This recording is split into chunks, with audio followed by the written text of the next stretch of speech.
ان کو ٹھکانہ دیا مہاجر ہجرت کر کے آنے والوں کو، اور پھر ان کی مدد کی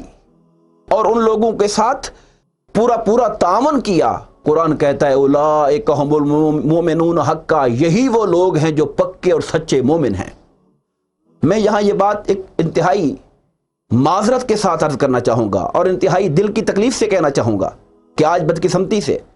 ہمارے اندر یہ کہنے والے بھی لوگ ہیں کہ معاذ اللہ صحابہ کرام بھی اپنے ایمان پر قائم نہ رہے تھے، اور چند لوگ بچ گئے تھے جن کا ایمان محفوظ رہا تھا۔ مگر قرآن مجید اس بات کی گواہی دے رہا ہے کہ ہجرت کر کے آنے والے لوگ اور وہ لوگ جنہوں نے مکہ میں، مدینہ منورہ میں ان کو پناہ دی، ان کے لیے اپنے دست و بازو بچھا دیے، ان کے ساتھ تعاون کیا، میرے رب کا فرمان ہے اولئک ھم المؤمنون حقا، یہی پکے سچے مومن ہیں۔ بدقسمتی سے آج ہمارا نوجوان تاریخی روایات کی طرف دیکھ کر انتشار کا شکار ہو جاتا ہے، جبکہ ہمیں اللہ اور اس کے رسول اور صحابہ کے باب میں تاریخ پر نہیں بلکہ قرآن و سنت پر بھروسہ کرنا چاہیے، اور اس کی روشنی میں دین کو سمجھنا چاہیے اور صحابہ کرام کے مقام کو جاننا چاہیے۔ اس کے بعد سورہ توبہ کا آغاز ہوتا ہے۔ سورہ توبہ کے آغاز کے اندر ہی یہ وہ صورت ہے جس کے شروع میں بسم اللہ الرحمن الرحیم نہیں پڑھی جاتی۔ علماء نے اس کی بہت سی توجیحات بیان کی، مگر ایک وجہ یہ بیان کی جاتی ہے چونکہ اس کے ابتدا میں ہی کفار اور مشرکین کے ساتھ اظہار ناراضگی ہے، اظہار برات ہے، اور ان سے جو معاہدات کیے گئے تھے اور وہ ان معاہدات کی خلاف ورزی کر رہے تھے ان سے توڑنے کا اعلان کیا گیا۔ اس لیے یہاں پر اللہ تعالیٰ کی رحمت، صفت رحمت کا ذکر ابتدا میں نہیں کیا گیا۔ آپ جانتے ہیں کہ جب حضور علیہ الصلوۃ والسلام مدینہ منورہ تشریف لے آئے اور صلح حدیبیہ کے بعد مشرکین مکہ کے ساتھ معاہدات ہوئے اور اس کے بعد اور بھی معاہدات ہوتے رہے، مگر ان میں سے بیشتر کی وہ خلاف ورزی کرتے تھے۔ اللہ رب العزت نے پھر اس موقع پر جب حضرت سیدنا صدیق اکبر رضی اللہ تعالیٰ عنہ کی قیادت میں 9 ہجری کے اندر حج کا قافلہ گیا، ان کے پیچھے اللہ پاک کے حکم سے حضور نبی کریم نے حضرت سیدنا علی رضی اللہ تعالیٰ عنہ کو بھیجا اور کہا کہ جا کر یہ اعلانات کر دیے جائیں کہ اس سال کے بعد کوئی مشرک کعبہ کے پاس نہیں آئے گا۔ یہ فتح مکہ کے بعد والا حج ہے، جب مسلمانوں کو مکہ پر اتھارٹی حاصل ہو گئی تھی، کنٹرول حاصل ہو گیا تھا۔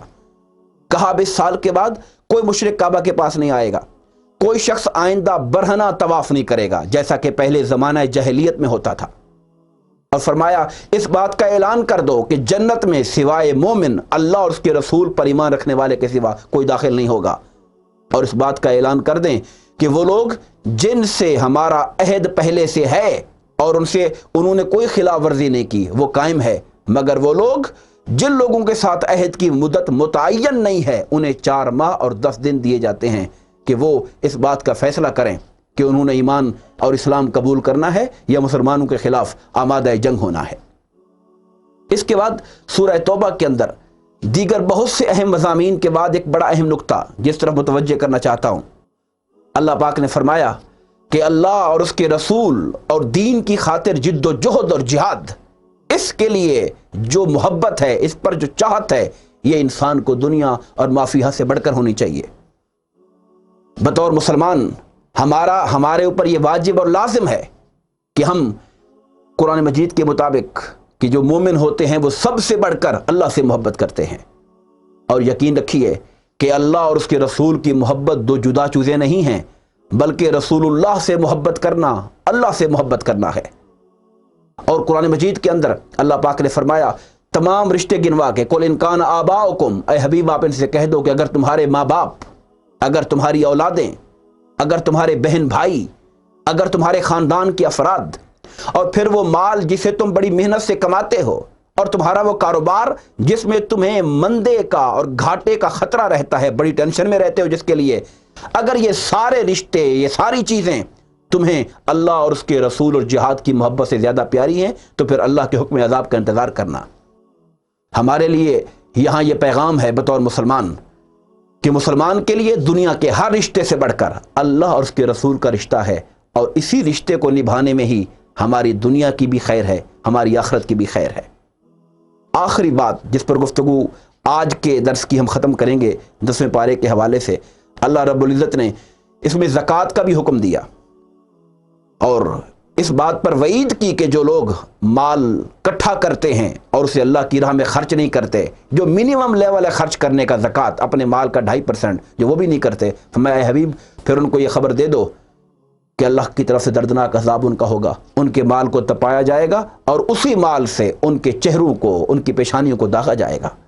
اور پھر یہ بھی واضح کر دیا کہ یہ جو زکوٰۃ ہے یہ کس کس کو دینی ہے۔ اللہ پاک نے 8 مدات کا ذکر خود قرآن میں کر دیا کہ فقراء کو دو، مساکین کو دو، اور وہ جو جب گورنمنٹ کلیکشن کرتی ہے تو جو کلیکٹر ہوتے ہیں ان کی تنخواہوں کی مد میں استعمال ہو سکتی ہے،